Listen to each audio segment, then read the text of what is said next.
Siksik sa hiwaga ang ating daigdig.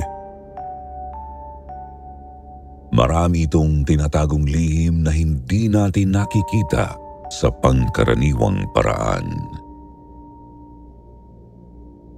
Halimbawa na lang ang ibang mga dimensyong hindi nararating ng mga tao. Mga mundong pinapamahaya ng kakaibang mga nilalang, maaaring mabubuti at maaari ring hindi. Sa episode natin ngayon, tunghayan natin ang 3 sa ating mga letter senders na nasilip ang kakatwang mga lihim na mundo. Paano kaya sila nakarating doon? At ano ang kanilang mga nakita?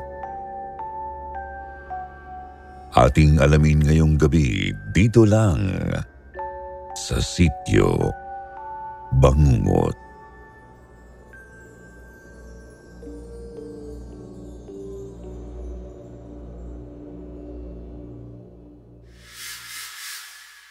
Sementeryo sa bundok.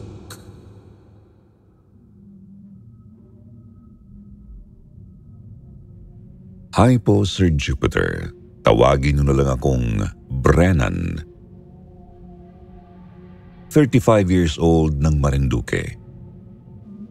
Isang certified mountaineer simula pa noong 17 years old pa lang ako. At may kinalaman po ang ikikwento ko sa mga naranasan ko sa pag-akyat ng bundok. Partikular po ito sa naranasan naming nakakakilabot ng minsang dumayo kami sa may Sierra Madre.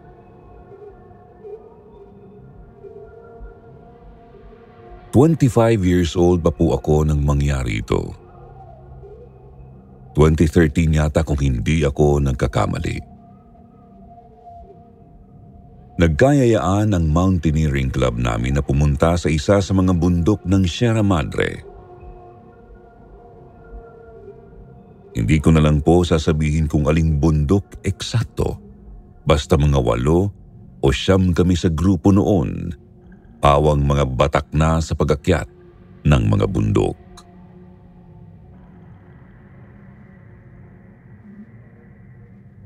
Maayos kaming tumuloy noon sa isang pamayanan malapit sa bundok. Doon kami nagpalipas muna ng gabi, nag-almusal at lumarga na noong pasado 8:00 ng umaga. Noong una ay wala naman akong napapansing kakaiba. Tanging yung excitement lang ang namamayani sa kalooban ko noon. Kahit po kasi ilang ulit ka nang nakakaakyat ng bundok, sadyang mananabik ka pa rin kapag aakyat na naman.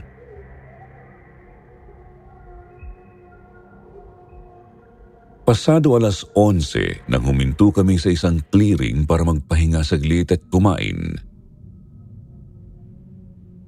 Kumakain na po ako nang magsalita ang isa sa mga kasama naming si Aaron.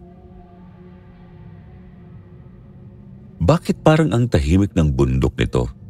Walang mga ibon, kahit tunog ng mga puno kapag nahanginan. Wala rin."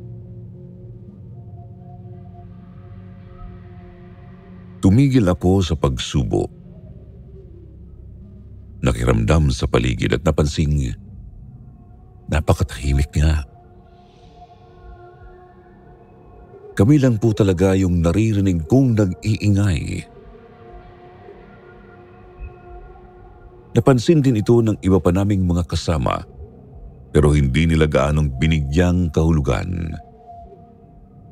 Pansin ko nga lang na hindi mapakali si Aaron at lingon ito ng lingon sa kung saan-saan. Pero sabi niya sa akin wala naman daw siyang nakikitang kakaiba. Hindi lang daw talaga siya komportable sa bundok na yon.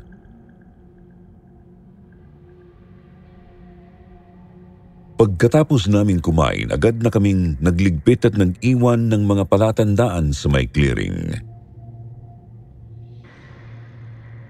Gawa lang naman yun sa mga kahoy at bato para hindi makasira sa kalikasan.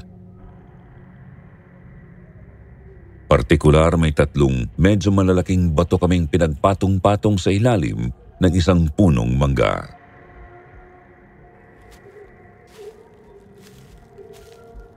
Naglakad na po kami ulit.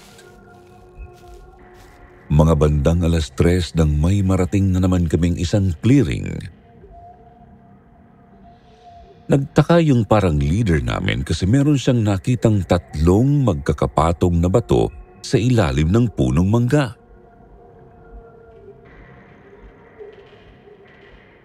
Imposible yun dahil hindi naman kami umikot.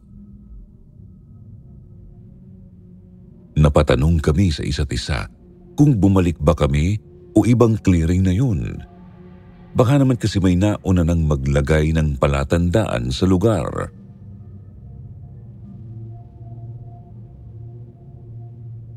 Doon ko naisip na sulatan ang bato na nasa ibabaw.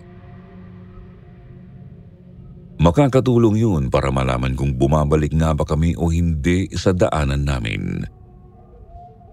Pagkatapos nagpatuloy na rin kami sa paglalakad, ngunit halatang napupundi na yung excitement sa mga mata namin.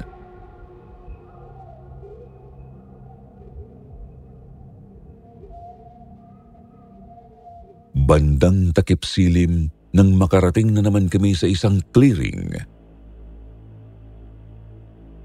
At meron na naman itong 3 magkakapatong na bato. Ang malala, may pirma ko ang pinakaibabaw na bato. Kumpirmadong bumabalik nga kami sa dinadaanan namin.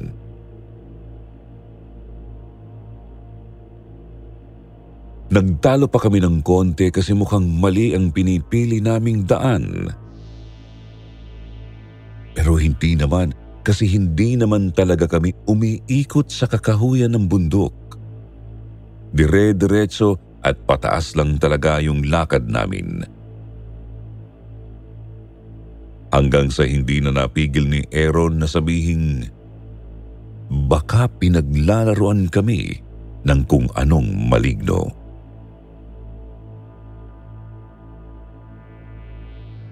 Nagkatinginan kaming magkakagrupo. Ayaw naming maniwala pero hindi namin maitangging mukhang yun na nga ang nangyayari. Sabi ng isa sa mga babae naming kasama na si Cherry, bumaba lang kami at magtanong doon sa maliit na pamayanan. Tutol ko naman paggabi na at malayo pa ang lalakarin pababa. Mas makakabuting magkampo na muna kami roon tapos bukas na lang bumaba.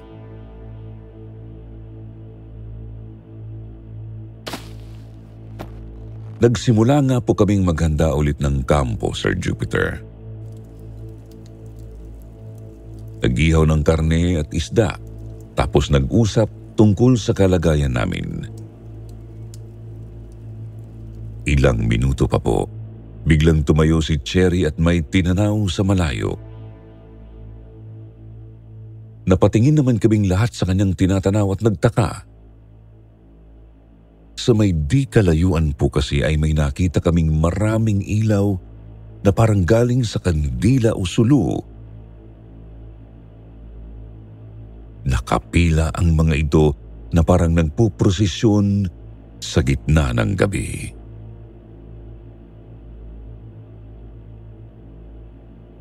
Nagkatinginan kami. Nagkasundo ang karamihan na puntahan ng prosesyon. Tanging si Aaron lang ang tumutol kasi masama raw talaga ang kutob niya doon. Subalit dahil nga majority wins, kaya nasunod ang nakararami.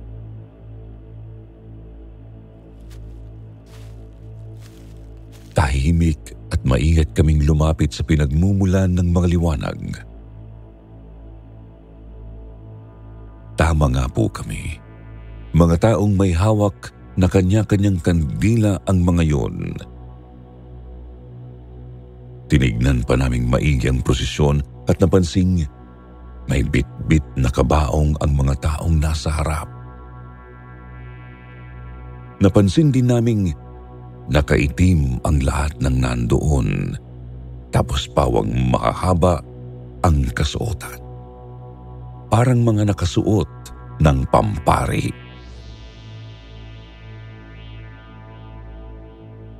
Kung makalabog na ang dibdib ko noon, hindi na rin maganda ang pakiramdam ko. Sabi ng mga kasama ko ay kinakabahan na rin daw sila. Pero dahil nanaig ang kuryosidad namin, kaya sinundan namin ng palihim ang prosesyon. Dumistansya lang kami ng mga 10 metro para hindi kami agad mapansin.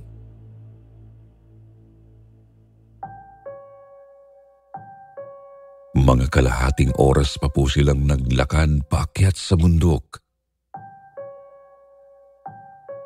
Hanggang sa nagulat na lang kami ng matanaw na may sementeryo pala roon.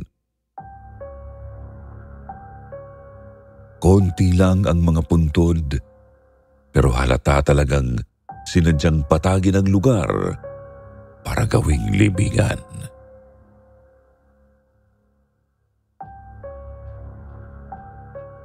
Huminto ang prosesyon sa harap ng isang hukay. Doon ay nagsimula silang magdasal gamit ang wikang hindi namin maintindihan. Yumuyukod pa sila at halos humalik pa sa lupa. Nakatitig din silang lahat sa buwan. Animoy, sinasamba nila ito.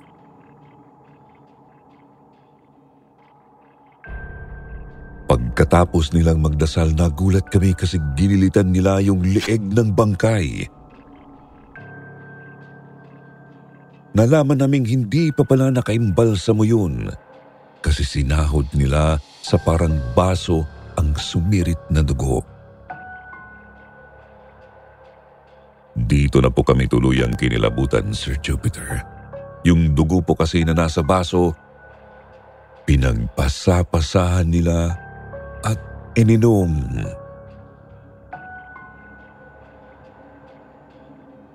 Napaatras ang isa naming kasama sa nakita. Hindi niya inaasahang masipa ang isang bungo, kaya tumilapon ito at tumama sa isang bato. Nakagawa ito ng ingay, kaya agad napalingon sa amin ang mga kasama sa prosesyon.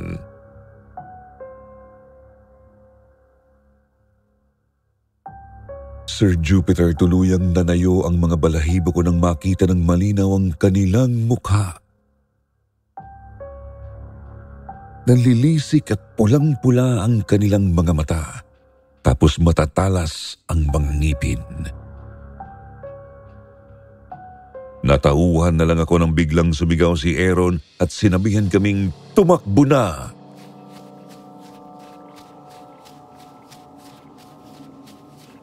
Mabilis naman kaming tumakbo, Sir Jupiter. Habang tumatakbo nga ay binaliktad namin ang mga damit namin para siguradong hindi na kami maliligaw. Kahit yung mga babae ay hindi na inisip na nakikita namin sila habang nagbabaliktad ng damit. Wala kailangan naming makaligtas.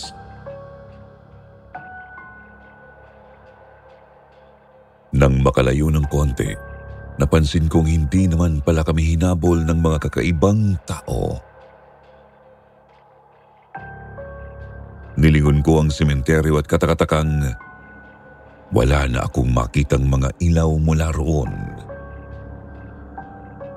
Hindi ko alam pero para bang naglaho ito sa gitna ng dilim.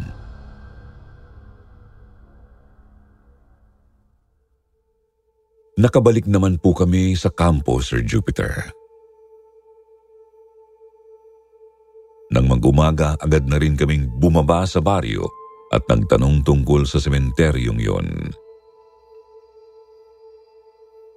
Sabi ng mga taga roon, isa raw yung sementeryong lulubog lilitaw. libingan daw ng mga engkanto.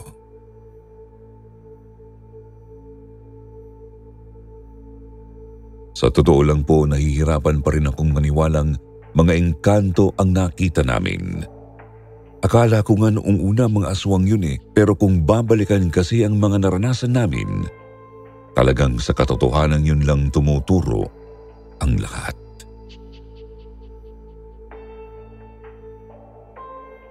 Kaya siguro itatanong ko na lang din sa mga listeners kung ano sa tingin ninyo ang lugar na yon. Totoo kayang libingan yon ng mga engkanto? I-comment na lang po ninyo ang inyong mga opinyon at nang mabasa ko. Maraming salamat, Sitio Bangungot.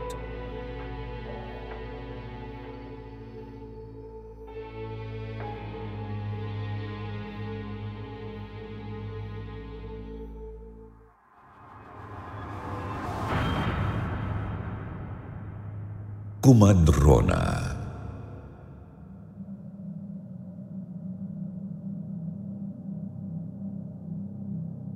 Magandang araw o gabi po sa inyo, Sir Jupiter, pati na rin sa lahat ng mga sumusubaybay sa Sitio Bangungot. Buong pamilya ko po ay nakikinig sa inyong channel, kasama ang asawa at mga anak ko. Kaya nahikayat na rin akong ibahagi sa inyo itong karanasan ko. Lumaki po talaga ako sa Visayas pero nandito na nakatira sa Taguig ngayon. Isang 44 anyos na ginang. Tawagin niyo na lang po ako sa pangalang Meva.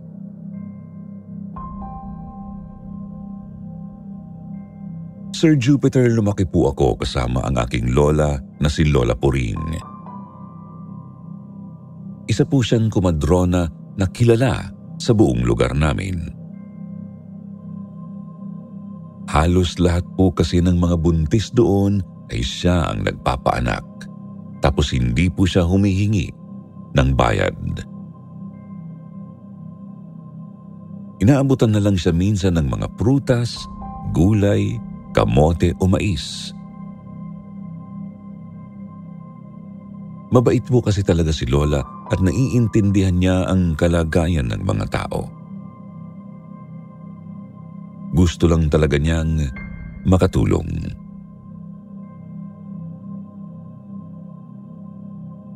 Magaling na kumadrona o mananabang po ang lola ko, Sir Jupiter. Mananabang po ang tawag sa kumadrona sa salita namin. Nag-aalaga nga rin po siya ng mga babaeng nais magbuntis. Inihilot niya ang mga ito hanggang sa magdalang tao. Inaalagaan naman po niya ang mga babaeng buntis para malaman kung suhi ba ang bata. Mahalaga ito upang mapaghandaan ang panganganak.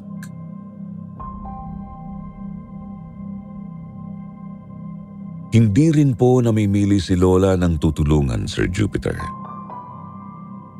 Sasama talaga siya kapag may pumunta sa amin upang humingi ng tulong.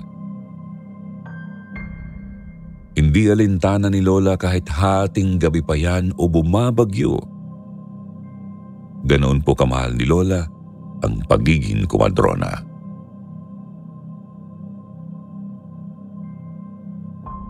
Subalit minsan din po ay may mga lumalapit kay Lola Puring upang magpalaglag. Sinasabihan lang sila ni Lola na nagkamali sila ng pinuntahan. Siya raw kasi ay nagpapaanak at hindi niya kayang pumatay ng sanggol. Deboto rin kasi si Lola ng Our Lady of Perpetual Help, kaya hindi na tinatanggap ang ganoong gawain.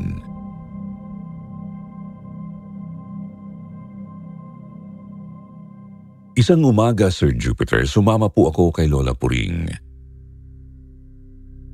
Pupuntahan po niya ang isang bago lang niyang pinaanak. Binabalikan po kasi talaga ni Lola ang mga pinapaanak niya makalipas ang mga isang linggo. Mahalaga po ito upang siguraduhin ayos lang ang kalagayan ng nanay at ng bata.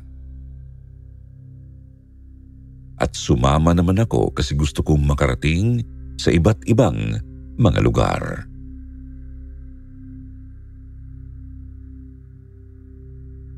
Sa may bandang bukid po yung pinuntahan namin noon. Maraming puno at may sapa malapit sa daan. Nang walang ano-ano'y, nakarinig kami ng iyak ng sanggol mula sa kung saan. Nagtaka po ako kasi malayo pa ang mga kabahayan mula roon. Lalo po akong nagtaka nang sabihin ni Lola, "Ako ang magnininang niyan ha." At nagulat ako nang may sumagot, "Oo ba?"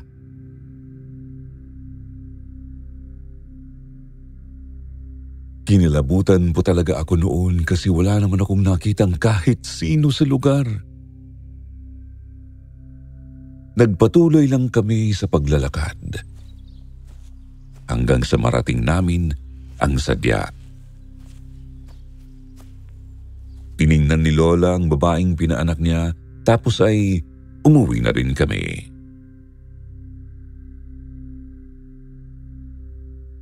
Sumapit ang gabi, Sir Jupiter. Tulog na raw po ako noon. May pumunta raw sa bahay para sunduin si Lola ko. May manganganak daw po kasi. Tinanong ni Lola kung saan ba ang baryo noong sumundo sa kanya kasi hindi pamilyar sa kanya ang itsura nito. Gwapo raw po kasi, puti at halatang may kaya sa buhay base sa pananamit.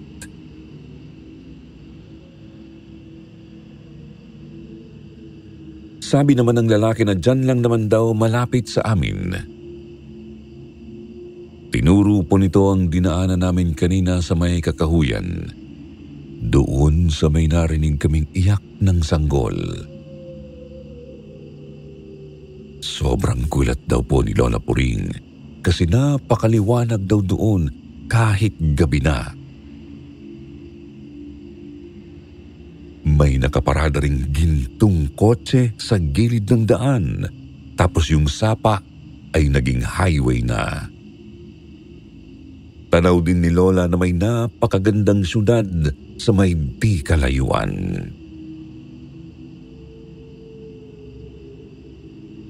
Sinabihan si Lola ng lalaki na sumakay na at may papaanakin pa siya.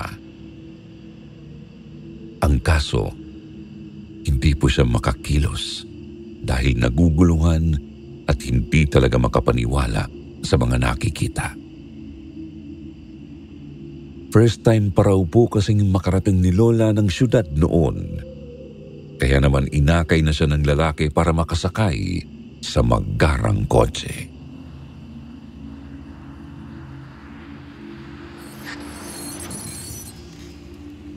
Huminto raw po ang kotse sa isang gintong pergola.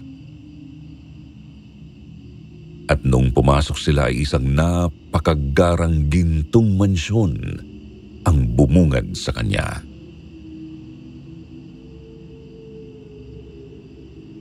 Sinabi ng lalaki na bilisan na raw nila at baka napano na ang kanyang mag-ina.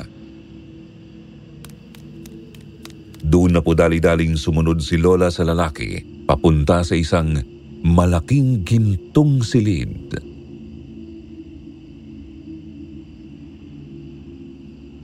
Naabutan nila doon ang isang napakagandang babae. Malapor sila ng balat at buntis nga.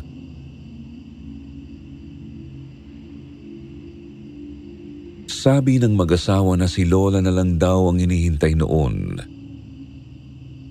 Nangako raw kasi si Lola na siya na lang ang magnininang.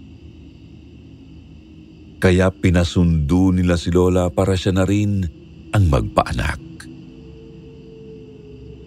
Matagal na raw po kasi silang naghahanap ng magaling na komadrona at si Lola nga ang sumagot sa tawag ng babae.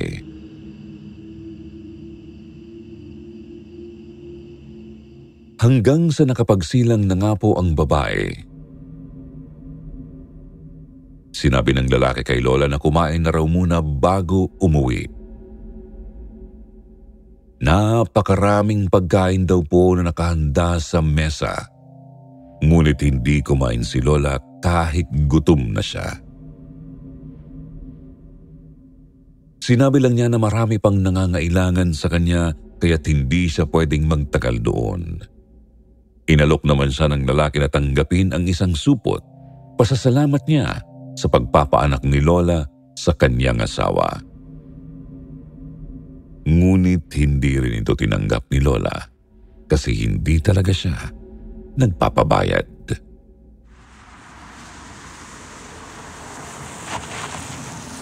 Doon ay inihatid na lang ng lalaki si Lola pauwi gamit pa rin ang gintong kotse.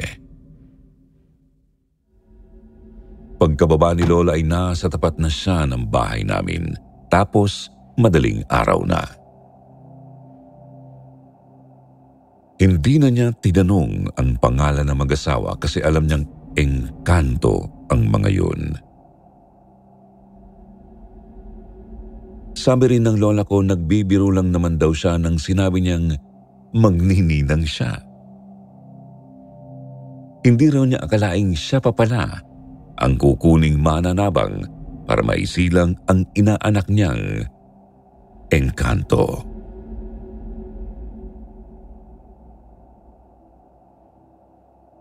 Sir Jupiter, sa tuwing napapadaan ako sa lugar na yon, sinisipat-sipat ko talaga kung may makikita ba akong mansyon o syudad. Pero wala po talaga. Si Lola lang talaga ang pinagpapakitaan nila.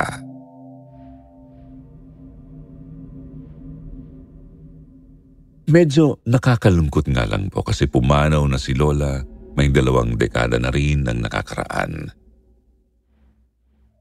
Gayunpaman baon ko ang mga kwento niya tungkol sa mga naranasan niya bilang isang mananabang o kumadrona. Isusulat ko na lang po next time kapag nagkaroon ng pagkakataon. Hanggang dito na lang po. Maraming salamat at sana'y dumami pa ang inyong mga subscriber.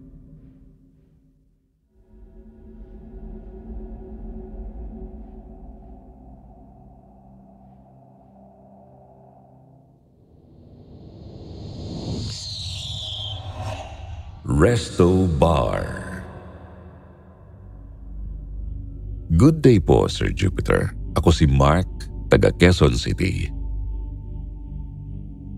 Minsan na po akong nagbahagi ng istorya sa inyo tungkol sa morgue. Naririto naman po ulit ako ngayon para magbahagi ng isang kakaibang karanasan noong ako'y nagtatrabaho pa lamang sa isang kilalang resto bar sa bandang Mandaluyong. Hindi ko na lang po babanggitin ang pangalan ng resto bar na ito bilang respeto na rin sa kanila.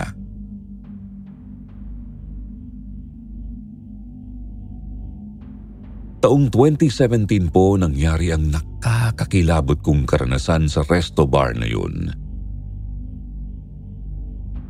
Nagtatrabaho ako roon bilang isang waiter. Pangkaraniwang mga bagay ang makikita sa loob ng resto bar na yon.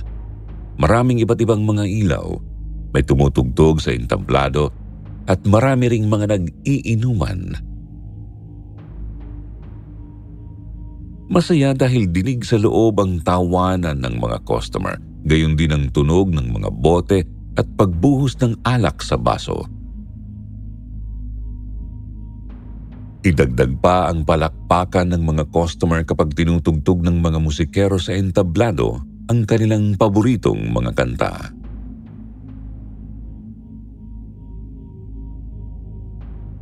Alas 8 hanggang alas 5 po ang duty ko sa resto bar na yon. Minsan po, napaaga ako ng pasok. 6:00 pa lang ay andoon na ako. Kahit alam kong 2 oras pa bago ang duty ko. At dahil nga napakaaga ko, minabuti ko munang maghanap ng mapagpapahingahan.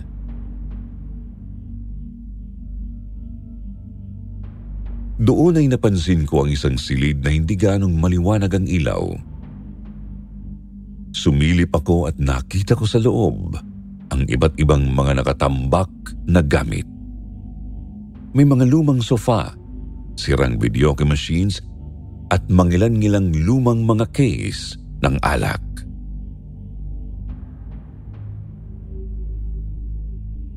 Pansin ko ring hindi naman ganoon kadumi sa silid na yon. Sadyang marami lang nakatambak. Kaya doon ko naisip matulog muna sa isa sa mga lumang sofa. Medyo inaantok pa po kasi ako talaga noon kasi kulang sa tulog. Nag-set lang ako ng alarm sa cellphone ko para magising ako bago ang duty. Mahirap na po kasi at baka lumalim ng husto ang tulog ko tapos di ko mamalayan ang oras.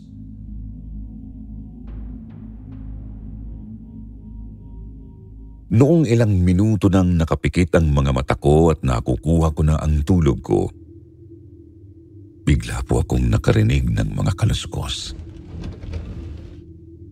Hindi ko na lang binigyang pansin dahil sa antok. Isa pa, dinig ko pa rin ang ingay sa labas ng silid. Ingay ng mga nag-iinuman at tugtog sa resto bar. Ngunit napabalikwas ako nang makarinig ako ng isang napakalakas na sigaw na parabang napakalapit lang sa tenga ko.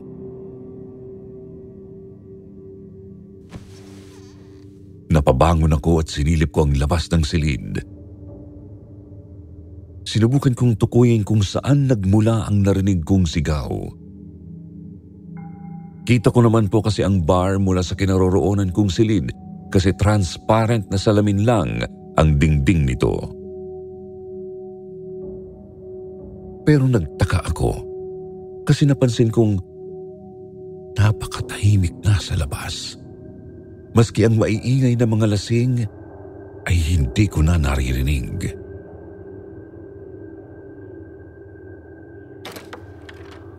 Sir Jupiter, binuksan ko ang pinto at tanging nakakabinging katahimikan lang ang bumungad sa akin. Walang bakas na may kasama pa akong tao sa lugar na yon. Naglakad-lakad pa ako at tumungo sa mismong bar. Nakita ko naman doon ang ilan sa mga kasama kong empleyado na nagsiserve. Pero para akong binuhusan ng malamig na tubig nang mapansin ko ang mga nakaupo sa silya.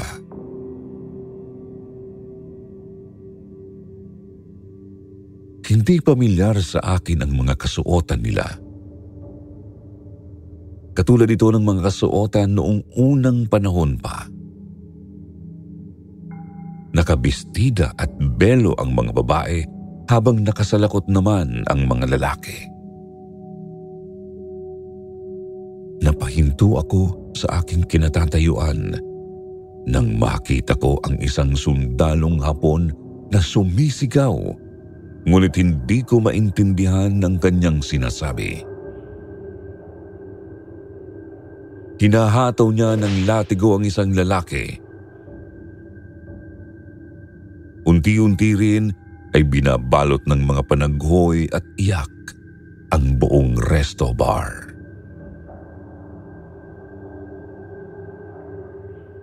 Lalo akong kinilabutan nang mapansin kong nagbago ang itsura ng normal na resto bar. Nang luminga-linga pa ako ay isa na itong lumang simbahan. Halos lamunin ako ng hilakbot nang tumingin sa akin ang isa pang sundalong Hapon. Halos bungo na lang ang natitira sa mukha nito dahil sa pagkaagnas at sa mga uod na kumakain sa kanyang laman. Punit-punit din ng kanyang kasuotang animoy tinadtad ng mga bala.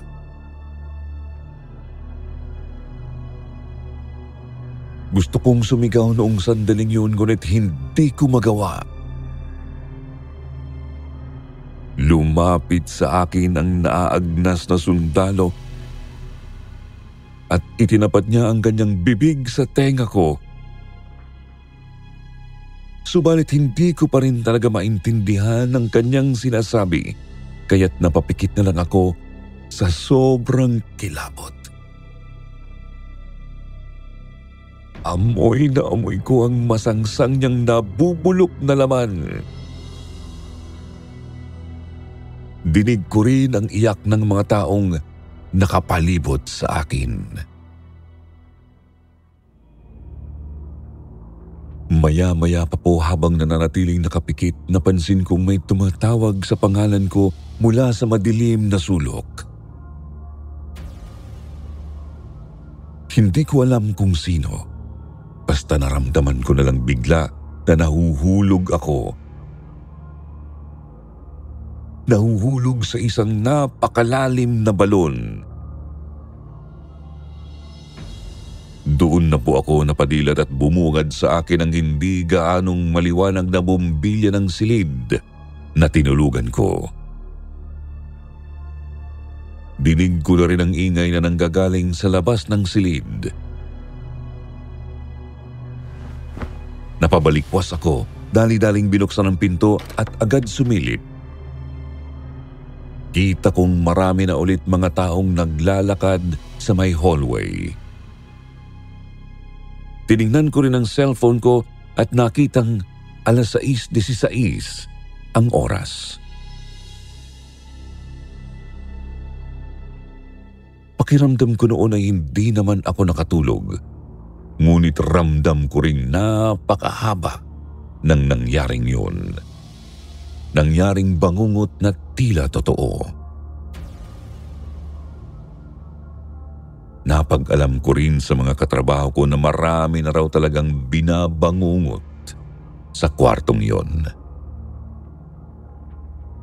Kaya ginawa na lang tambakan ng mga luma at sirang gamit. Isa pa po, nalaman ko ring isa pala talagang dating simbahan ang kinatatayuan ng resto bar. At totoo ring may nangyaring malagim sa lugar na yon.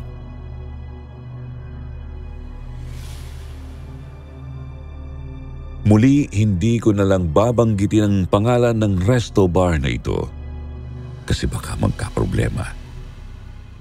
Ang masasabi ko lang, nasa Mandaluyong ito. Kung may alam man po kayo tungkol sa nasabing lugar, i-comment na lang ninyo at babasahin ko. Maraming salamat po.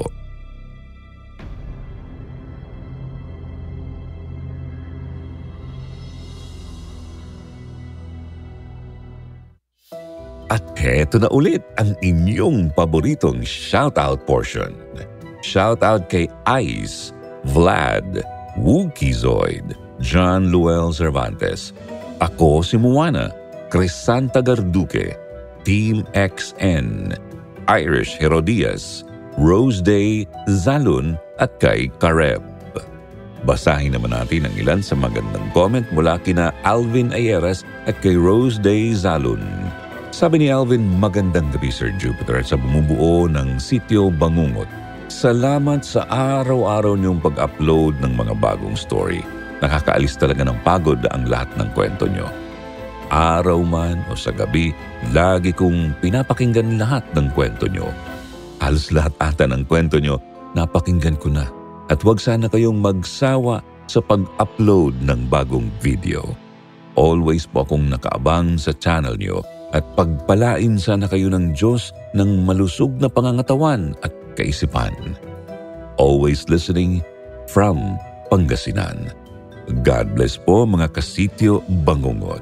Sabi naman ni Rose Day, "Hello Sityo Bangungot Team. Maganda lahat ng stories. Walang itulak kabigin, makatotohanan at nakawiwiling pakinggan."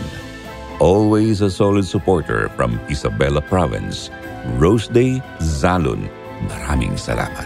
Sa mga hindi po nabanggit sa susunod na lang po, huwag niyo pong kalimutang mag-reply sa ating shoutout box na nasa comment section para ma-shoutout ang inyong pangalan. Muli po, mula sa bumubuo ng Sityo Bangungot, ito ang inyong lingkod, Jupiter Torres. Nagpapasalamat.